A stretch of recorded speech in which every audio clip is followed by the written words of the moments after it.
ನಮಸ್ತೆ ವೀಕ್ಷಕರೇ. ನಾನು ಈ ಹಿಂದಿನ ವಿಡಿಯೋದಲ್ಲಿ ಮತ್ಸ್ಯ ಚಿಹ್ನೆಯ ಬಗ್ಗೆ ಆ ಗುರುತು ಇದ್ದರೆ ಕೈಯಲ್ಲಿ ಏನು ಫಲ ಅನ್ನೋದು ನನಗೆ ವಿವರಣವಾಗಿ ಹೇಳ್ತಾ ಹೋಗಿದ್ದೀನಿ.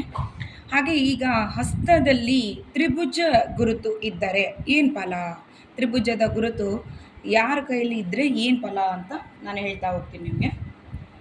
ನೋಡಿ, ತ್ರಿಭುಜ ಅಂದರೆ ನಿಮಗೆ ಈ ಚಿಹ್ನೆ ಗೊತ್ತಾಯ್ತಾ? ಈ ರೀತಿ ಇರಬೇಕು. ಗೆರೆಗಳಲ್ಲಿ ಕೂಡಿದಂತಹ ಕೆಲವೊಂದು ಅದೃಷ್ಟವಂತ ಕೈಗಳಲ್ಲಿ ಇದು ಒಂದು ಅದೃಷ್ಟದ ಚಿಹ್ನೆ ಅಂತಲೇ ನಾವು ಹೇಳ್ತೀವಿ.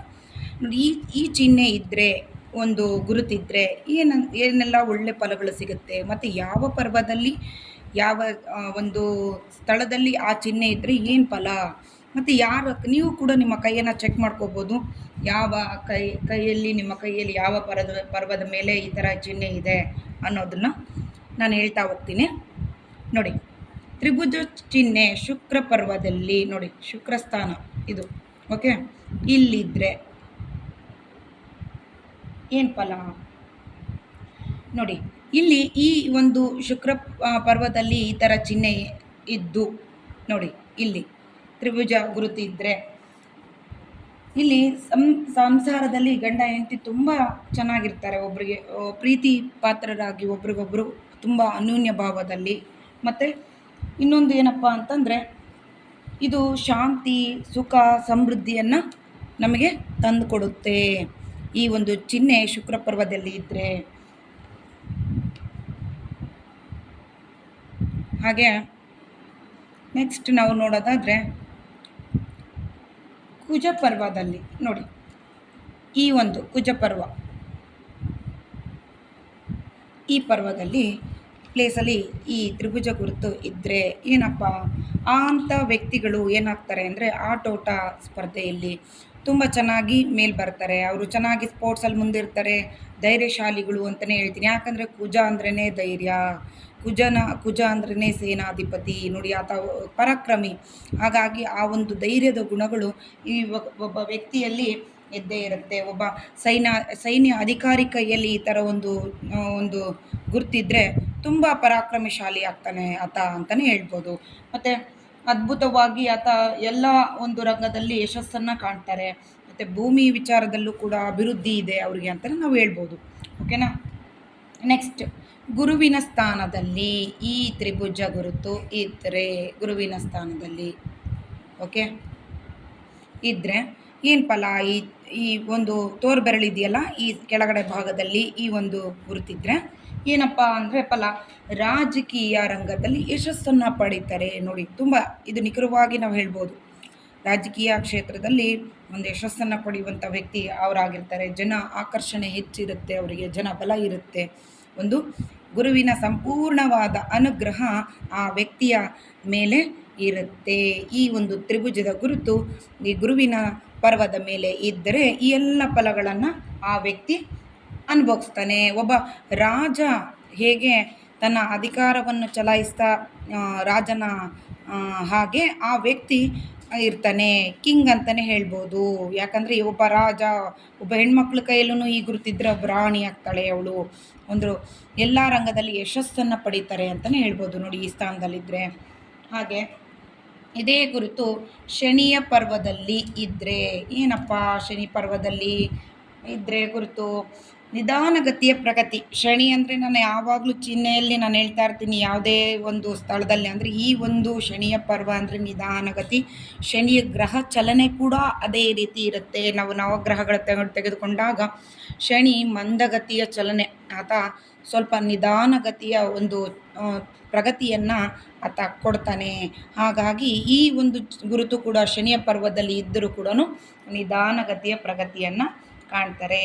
ಅವರ ಜೀವನದಲ್ಲಿ ಏನಂತಂದರೆ ಶನಿಯ ಮಹತ್ತರವಾದ ಒಂದು ಪಾತ್ರವನ್ನು ಆ ಒಂದು ವ್ಯಕ್ತಿ ಅನುಭವಿಸ್ತಾರೆ ಅಂತಲೇ ಹೇಳ್ಬೋದು. ಶನಿಯ ಪ್ರಭಾವಕ್ಕೆ ಒಳಪಡುವಂಥ ವ್ಯಕ್ತಿ ಯಾವಾಗಲೂ, ಯಾಕಂದರೆ ಈಗ ಡೇಟ್ ಆಫ್ ಬರ್ತ್ ತೆಗೆದುಕೊಂಡ್ರೂ ಅಷ್ಟೇ. ಹೇಗಪ್ಪ ಅಂತಂದರೆ ಈಗ 8, 17 ಈಗ 26 ಈ ಥರ ಬರ್ತ್ ಅಲ್ಲಿ ಜನನ ಆಗಿರುವಂತಹ ವ್ಯಕ್ತಿಗಳು ಕೂಡ ಈ ಒಂದು ಶನಿಯ ಒಂದು ನಂಬರ್ ಅಂತಲೇ ಹೇಳ್ತೀವಿ ನಾವು 8 ಅನ್ನೋದು. ಆ ವ್ಯಕ್ತಿಗಳು ಕೂಡ ಅಂತಹ ವ್ಯಕ್ತಿಗಳ ಕೈಯಲ್ಲಿ ಈ ಶನಿ ಪರ್ವದ ಗುರುತಲ್ಲಿ ಒಂದು ತ್ರಿಕೋನ ಇದ್ದರೂ ಕೂಡ ಒಂದು ಒಳ್ಳೆಯ ಒಂದು ಫಲವನ್ನು ಪಡ್ಕೊತಾರೆ ಅಂತಲೇ ಹೇಳ್ಬೋದು. ಅಭಿವೃದ್ಧಿನೂ ಸಹ ಕಾಣ್ತಾರೆ. ಯಾಕಂದರೆ ಶನಿಯ ಮೂಲ ಒಂದು ಆಶೀರ್ವಾದ ಅವರ ಮೇಲೆ ಇರುತ್ತೆ ಅನ್ನೋದು ನಾವು ಹೇಳ್ತೀವಿ. ಹಾಗೆ ನಂತರ ಸೂರ್ಯನ ಸ್ಥಾನದಲ್ಲಿ ನೋಡಿ, ಸೂರ್ಯನ ಸ್ಥಾನದಲ್ಲಿ ಒಂದು ಪರ್ವದಲ್ಲಿ ಈ ಒಂದು ಗುರುತಿದ್ದರೆ ಅವನು ಆ ವ್ಯಕ್ತಿ ಯಾವಾಗಲೂ ಸೂರ್ಯ ಅಂತ ಹೇಳಿದರೆ ನಾನು ಹೇಳ್ತೀನಿ. ಯಾಕಂದರೆ ಸೂರ್ಯ ಸ್ಥಾನ ಅಂದ್ರೇ ಒಂದು ಅದ್ಭುತವಾದ ಒಂದು ಸ್ಥಳ ಅಂತಲೇ ಹೇಳ್ಬೋದು. ಆ ಸ್ಥಳದಲ್ಲಿ ಏನಪ್ಪ ಅಂತಂದರೆ ಪರ್ವದಲ್ಲಿ ಸೂರ್ಯನ ಸಂಪೂರ್ಣವಾದ ಅನುಗ್ರಹ ಆ ವ್ಯಕ್ತಿ ಮೇಲೆ ಇರುತ್ತೆ. ಮತ್ತು ಸಕಲ ಸಂಪತ್ತು ಆ ವ್ಯಕ್ತಿಯ ಜೀವನದಲ್ಲಿ ಇರುತ್ತೆ. ಏಳಿಗೆ ಕಾಣ್ತಾನೆ. ಯಾವುದೇ ಒಂದು ತೊಂದರೆಗಳು ಬಂದರೂ ಸಹ ಆ ವ್ಯಕ್ತಿ ನಿರ್ವಹಣೆ ಮಾಡುವಂಥ ನಿಭಾಯಿಸುವ ವ್ಯಕ್ತಿತ್ವವನ್ನು ಹೊಂದಿರ್ತಾರೆ.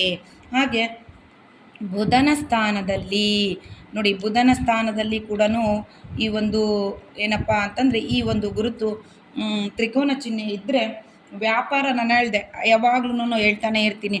ಈ ಒಂದು ಬುಧ ಅಂತಂದ್ರೇ ಬುಧನ ಸ್ಥಾನ ಅಂತ ನಾವು ತೆಗೆದುಕೊಂಡಾಗ್ಲೂ ಕೂಡ ಏನಾಗಿರುತ್ತಪ್ಪ ಅಂತಂದರೆ ವ್ಯಾಪಾರ ಅಭಿವೃದ್ಧಿ ಹೆಚ್ಚು. ಯಾವಾಗಲೂ ಹೇಳ್ತಾ ಇರ್ತೀನಿ, ಬುಧನಿಗೆ ನಂಬರ್ ಇಂಡಿಕೇಟ್ ಯಾವುದಪ್ಪ ಅಂತಂದರೆ 5 ಅಂತ ಹೇಳ್ತೀವಿ. ವ್ಯಾಪಾರ ಅಭಿವೃದ್ಧಿ ಹೆಚ್ಚು ಆ ವ್ಯಕ್ತಿಯ ಕೈಯಲ್ಲಿ ಆಗುತ್ತೆ. ಒಂದು ಸಣ್ಣ ವ್ಯಾಪಾರ ಮಾಡಿದ್ರೂ ಸಹ ವ್ಯಕ್ತಿ ಹೆಚ್ಚು ಧನಲಾಭವನ್ನು ಕಾಣ್ತಾರೆ. ಸುಖ ಶಾಂತಿಯಾಗಿ ಜೀವನವನ್ನು ನಡೆಸ್ತಾರೆ. ನೋಡಿ, ನಾನು ಆಗಲೇ ಹೇಳಿದೆ. ಮತ್ತು ಈ 2 ಸ್ಥಾನಗಳಲ್ಲಿ ಕುಜ ಸ್ಥಾನ ಅಂತ ನಾವು ಹೇಳ್ತಾ ಇರ್ತೀನಿ ನಾನು. ಇವೆರಡು ಸ್ಥಾನಗಳು ಕುಜವನ್ನಾದರೆ ಕುಜ 2 ಅಂತ ನಾವು ಹೇಳ್ತೀವಿ. ಇದೇ 2 ಸ್ಥಾನಗಳು ಕುಜನಿಗೆ ಸಂಬಂಧಿಸಿದ ಒಂದು ಸ್ಥಾನಗಳು ಅಂತ ಹೇಳ್ತೀವಿ. ಇದು ಸೇಮ್, ಇದರ ಫಲ ಏನಿದೆ ಇದು ಕೂಡ ಅದೇ ಫಲಗಳನ್ನು ಕೊಡುತ್ತೆ. ನೋಡಿ, ಭೂಮಿಯಲ್ಲಿ ಲಾಭ ಮತ್ತು ಶೌರ್ಯದಲ್ಲಿ ಹೆಚ್ಚು ಒಂದು ಒಳ್ಳೆಯ ಅಭಿವೃದ್ಧಿಯನ್ನು ಕಾಣ್ತಾರೆ. ಪೊಲೀಸ್, ಸೈನ್ಯಕ್ಕೆ ಸಂಬಂಧಿಸಿದಂಥ ಅಧಿಕಾರಿಗಳ ಕೈಯಲ್ಲಿ ಇದ್ರೂ ಅಭಿವೃದ್ಧಿಯಾದ ಲೈಫನ್ನು ನೋಡ್ತಾರೆ. ಮತ್ತು ಪೊಲೀಸ್ ರಂಗದವರಿಗೂ ಕೂಡ ತುಂಬ ಅಭಿವೃದ್ಧಿಯನ್ನು ಕಾಣ್ತೀವಿ. ಈ ಚಿಹ್ನೆ ಅಂತಹ ವ್ಯಕ್ತಿಗಳ ಕೈಯಲ್ಲಿದ್ದರೆ ವಿಶೇಷವಾದ ಒಂದು ಅಭಿವೃದ್ಧಿಯನ್ನು ಕಾಣ್ತಾರೆ. ಹಾಗೆ ಹೆಣ್ಮಕ್ಳು ಸಹ ಅಷ್ಟೇ. ನೋಡಿ, ಇಲ್ಲಿ ಯಾವುದೇ ತಾರತಮ್ಯ ಇಲ್ಲ. ಗಂಡಿನ ಕೈ ನಾವು ತೆಗೆದುಕೊಂಡಾಗ ಬಲಗೈಯಲ್ಲಿ ನಾವು ಅವರ ಭವಿಷ್ಯವನ್ನು ನೋಡ್ತೀವಿ, ಹೆಣ್ಮಕ್ಳಿಗೆ ಎಡಗೈಯಲ್ಲಿ ನಾವು ನೋಡ್ತೀವಿ. ಆದರೆ ಎರಡೂ ಕೈಗಳು ಫಲಗಳನ್ನು ಒಮ್ಮೊಮ್ಮೆ, ಯಾಕಂದರೆ ಎರಡೂ ಕೈಗಳು ಅವರವೇ ಆಗಿರೋದ್ರಿಂದ, ಯಾಕಂದರೆ ಆ ಎರಡೂ ಫಲಗಳನ್ನು ಕೂಡ ನಾವು ಎರಡೂ ಕೈಯ ಒಂದು ಫಲಗಳನ್ನು ನಾವು ನೋಡ್ತಾ ಇರ್ತೀವಿ. ಎರಡು ಕೈಯಲ್ಲಿ, ಈ ಕೈಯಲ್ಲಿ ಇಲ್ಲದೆ ಹೋದರೂ ಆ ಕೈಯಲ್ಲಿ ಯಾವ ಫಲಗಳಿದೆ. ಯಾಕಂದರೆ ನಾವು ಒಂದು ಏಕಪ್ಪ ಈ ಥರ ಕೇಳ್ತೀವಿ ಅಂತಂದರೆ ಎರಡು ಕೈಗಳ ಫಲಗಳನ್ನು ನಾವು ನೋಡಿದಾಗ ಆ ವ್ಯಕ್ತಿಯ ಸಂಪೂರ್ಣ ಜೀವನ ಚಿತ್ರಗಳನ್ನು ನಾವು ತಿಳ್ಕೊಬೋದು. ಇದರಿಂದ ನೋಡಿ, ಶಂಖಚಕ್ರಗಳ ಫಲಗಳಂತಂದರೆ 10 ಬೆರಳಲ್ಲಿ ಯಾವ್ಯಾವ ಫಲಗಳಿರುತ್ತೆ ಅನ್ನೋದು, ಮತ್ತು ಈ ಗುರುತುಗಳು ಕೂಡ ಅಷ್ಟೇ ಅವರ ಪಾಲಿಗೆ ಒಂದು ವರವಾಗಿ ಇದು ಪರಿವರ್ತನೆ ಆಗುತ್ತೆ. ಮತ್ತು ಈ ಚಂದ್ರನ ಒಂದು ಸ್ಥಾನದಲ್ಲಿ ಈ ಒಂದು ಗುರುತಿದ್ರೆ ಏನಪ್ಪ ಅಂತಂದರೆ ತುಂಬ, ಈ ಚಂದ್ರ ಅಂದ್ರೇ ಮನಃಕಾರಕ ಅಂತ ಹೇಳ್ತೀವಿ. ಮನಸ್ಸಿನ ಮೇಲೆ ಹೆಚ್ಚು ಪ್ರಭಾವ ಬೀರುವಂಥ ಒಂದು ಸ್ಥಳ ಚಂದ್ರ. ನೋಡಿ, ಈ ಒಂದು ಚಂದ್ರ ಅಂದರೆ ನಾವು ನ್ಯೂಮರಾಲಜಿಯಲ್ಲಿ ನಾವೇನು ಹೇಳ್ತೀವಪ್ಪ ಅಂದರೆ ಸಂಖ್ಯಾಶಾಸ್ತ್ರದಲ್ಲಿ 2ನೇ ಸ್ಥಾನ ಅಂದರೆ 2ನೇ ನಂಬರ್ಗೆ ನಾವು ಚಂದ್ರನ ಹೇಳ್ತೀವಿ. 2 ಅಂದ್ರೇ ಚಂದ್ರ ಅಂತ ಹೇಳ್ತೀವಿ. ಹಾಗಾಗಿ ಚಂದ್ರ ಅಂದರೆ ಹೆಚ್ಚು ಕಲೆಗಳಲ್ಲಿ ಹೆಚ್ಚು ಆಸಕ್ತಿ ಹೊಂದಿರ್ತಾರೆ ಇವರು. ಸಂಗೀತ ಆಗಿರ್ಬೋದು, ನಾಟ್ಯ ಆಗಿರ್ಬೋದು, ಹಾಗೆ ಯಾವುದೇ ಚಿತ್ರರಂಗದ ಕಲಾವಿದರಾಗಿರ್ಬೋದು, ನಾಟಕ ಕಲಾಕಾರರಾಗಿರ್ಬೋದು, ಒಂದು ಅಭಿನಯ ರಂಗದಲ್ಲಿ ಇರಬಹುದು. ಈ ವ್ಯಕ್ತಿಗಳು ಈ ಚಂದ್ರನ ಸ್ಥಾನದಲ್ಲಿ ಈ ಒಂದು ತ್ರಿಭುಜ ಗುರುತು ಇದ್ದರೆ ತುಂಬ ಯಶಸ್ಸನ್ನು ಕಾಣ್ತಾರೆ ಅವರು ಕೂಡ ಅಂತ ಹೇಳ್ಬೋದು. ಈ ಶುಕ್ರ ಸ್ಥಾನದಲ್ಲೂ ಅಷ್ಟೇ ಸೇಮ್. ಇದು ಕೂಡ ಶುಕ್ರ ಅಂದ್ರೂ ಕೂಡ ಅಷ್ಟೇ ಒಂದು ಲಲಿತ ಕಲೆಗಳಿಗೆ ಅದೊಂದು ಹೆಸರು ಅಂತಲೇ ಹೇಳ್ಬೋದು. ಈ ಸ್ಥಾನದಲ್ಲೂ ಕೂಡ ಅದೇ ಫಲಗಳು ನಮಗೆ ಸಿಗುತ್ತೆ. ಹಾಗಾಗಿ ನೆಕ್ಸ್ಟ್ ನಾವಿನ್ನು ಯಾವ ಒಂದು ಫಲ ಹೇಳ್ಬೋದು ಅಂತಂದರೆ ರಾಹುವಿನ ಸ್ಥಳದಲ್ಲಿ ನೋಡಿ, ರಾಹು ನಾವು ಹೇಳಿದ ಮಧ್ಯದ ಭಾಗದಲ್ಲಿ ಇದು ಉಬ್ಬಾಗಿದ್ದು ಈ ಒಂದು ಗುರುತಿದ್ದರೆ ರಾಹುವಿನ ಸ್ಥಳದಲ್ಲಿ ಏನಪ್ಪ ಫಲ ಅಂತಂದರೆ ಸಂಪೂರ್ಣ ಒಂದು ಏನಪ್ಪ ಅಂತಂದರೆ ವ್ಯಕ್ತಿಯ ಕೈಯಲ್ಲಿ ಈ ಮಧ್ಯ ಇದರಲ್ಲಿ ನಾವು ತ್ರಿಭುಜ ಚಿಹ್ನೆ ನಾವು ದೊಡ್ಡದಾಗಿ ಕಂಡ್ರೆ, ನಮಗೆ ಕೆಲವೊಂದು ರೇಖೆಗಳ ಸಂಯೋಗದಲ್ಲಿ ಕಂಡ್ರೆ ಹೇಗಪ್ಪ ಅಂದರೆ ಶಿರೋರೇಖೆಯಲ್ಲಿ ಹೃದಯ ರೇಖೆ ಮತ್ತು ಧನರೇಖೆ ಒಂದು ಮೂಲಕ ಅದು ಹೋಗಿ ಒಂದು ತ್ರಿಭುಜ ಮಾರ್ಪಾಡಾಗಿರುತ್ತೆ. ಅದು ನಾನು ಮುಂದಿನ ವಿಡಿಯೋದಲ್ಲಿ ಹೇಳ್ತೀನಿ ಅದು ಹೇಗೆ. ಅದು ಒಂದು ಹೆಲ್ತ್ ಆ್ಯಂಡ್ ವೆಲ್ತ್ ಲೈನ್ ಅಂತ ಹೇಳ್ತೀವಿ. ಯಾಕಂದರೆ ಅದೊಂದು ಕರುಡುಪತಿಯ ಒಂದು ಯೋಗ. ಏಕೆಂದರೆ ಅವರೊಬ್ಬ ಒಂದು ಏನಪ್ಪ ಅಂದ್ರೆ ಆಗರ್ಭ ಶ್ರೀಮಂತರ ಯೋಗ ಪಡೆಯುವಂಥ ಒಂದು ತ್ರಿಭುಜ ಅಂತ ಹೇಳ್ತೀನಿ ನಾನು. ಆ ಮೂರು ನಾನು ಹೇಳಿದೆ ನಿನ್ನೆ ಒಂದು ವಿಡಿಯೋದಲ್ಲಿ, ನಾನು ಈ ಒಂದು ರೇಖೆಯನ್ನು ಏನಂತ ಕರಿತೀವಿ ಅಂತ ಹೇಳಿದ್ದೆ. ಇದನ್ನು ಯಾರಾದರೂ ಗೊತ್ತಿದ್ರೆ ಇಲ್ಲಿಂದ ಈ ಕಿರುಬೆರಳಿಂದ ಈ ಹಾದು ಹೋದ ರೇಖೆ ಯಾವುದು ಅಂತ. ಇದು ಕೂಡ ಬುಧರೇಖೆ ಅಂತಲೇ ನಾವು ಕರಿತೀವಿ. ಈ ಬುಧರೇಖೆ ಮತ್ತು ಭಾಗ್ಯರೇಖೆ ಮತ್ತು ಶಿರೋರೇಖೆ, ಈ ಮೂರು ರೇಖೆಗಳು ಒಂದು ಒಳಗೂಡಿ ಒಂದು ತ್ರಿಭುಜ, ದೊಡ್ಡದಾದ ತ್ರಿಭುಜ ಏರ್ಪಟ್ಟಿದ್ದರೆ ಆ ವ್ಯಕ್ತಿ ಜೀವನದಲ್ಲಿ ಒಂದು ಕುಬೇರನಾಗ್ತಾನೆ, ಅಪರ ಕುಬೇರ. ಏಕೆ ಅಂತಂದರೆ ಆತನಿಗೆ ಹಣಕಾಸಿನಲ್ಲಿ ಯಾವುದೇ ತೊಂದರೆ ಇರಲ್ಲ, ಯಾವ ಕೆಲಸ ಮಾಡಿದರೂ ಅಭಿವೃದ್ಧಿ ಉಂಟಾಗುತ್ತೆ. ಅದನ್ನು ನಾನು ಮುಂದಿನ ವಿಡಿಯೋದಲ್ಲಿ ಯಾವ ರೀತಿ ಮೂಡುತ್ತೆ ಅನ್ನೋದು ನಾನು ಹೇಳ್ತಾ ಹೋಗ್ತೀನಿ, ನಿಮ್ಗೆ ತಿಳಿಸ್ತಾ ಹೋಗ್ತೀನಿ. ಹಾಗೆ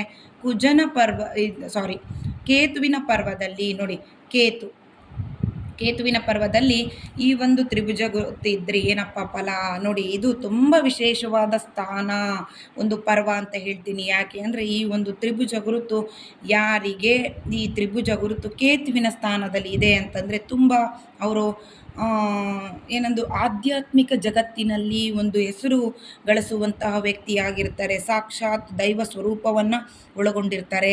ಅವರ ಮಾತು ವೇದವಾಗಿರುತ್ತೆ. ಅಂದರೆ ಅವರ ಮಾತಿನ ಈ ಕೇತು ಸ್ಥಾನದಲ್ಲಿ ಈ ರೀತಿ ತ್ರಿಭುಜ ಇದ್ದಲ್ಲಿ ಅವರ ಮಾತು ದೈವ ವಾಕ್ಯವಾಗಿರುತ್ತೆ, ನುಡಿದಂತೆ ನಡೆಯುತ್ತೆ. ಈ ಒಂದು ಗುರುತು ಇದ್ದರೆ ನೋಡಿ, ಇದು ಬಹಳ ಇಂಪಾರ್ಟೆಂಟ್. ಯಾರ ಕೈಯಲ್ಲೂ ಈ ಒಂದು ಚಿಹ್ನೆ ಅಪರೂಪಕ್ಕೆ ಅಪರೂಪ ಇರುತ್ತೆ. ಈ ಒಂದು ಕೇತುವಿನ ಸ್ಥಾನದಲ್ಲಿ ಇದ್ರೆ ಅಂತೂ ಅವರು ದೈವ ಅವಧೂತರಂತಲೂ ಹೇಳ್ಬೋದು. ಅವರಿಗೆ ಸಾಕ್ಷಾತ್ತು ಭಗವಂತನ ದರ್ಶನ ಮತ್ತು ಅವರ ಜ್ಞಾನ ಹಿಮ್ಮೆಟ್ಟಿರುತ್ತೆ. ಅಂದರೆ ತುಂಬ ತಿಳ್ಕೊಂಡಿರ್ತಾರೆ ಅಂತಹ ವ್ಯಕ್ತಿಗಳು ಈ ಚಿಹ್ನೆ ಕೇತುವಿನ ಸ್ಥಾನದಲ್ಲಿ ಇದ್ದರೆ ನೋಡಿ, ತುಂಬ ವಿಶೇಷ ಅಂತಲೇ ಹೇಳ್ಬೋದು. ನಾವೇನೇ ಲೈಫಲ್ಲಿ ಒಂದು ಅಂದರೆ ಶಾಶ್ವತ ಅಲ್ಲ ಜೀವನ, ನಾವು ಇದ್ದೋಗೋಕ್ಕೆ ನಾವು ಇಲ್ಲಿ ಬಂದಿರೋದು ಅಲ್ವಾ.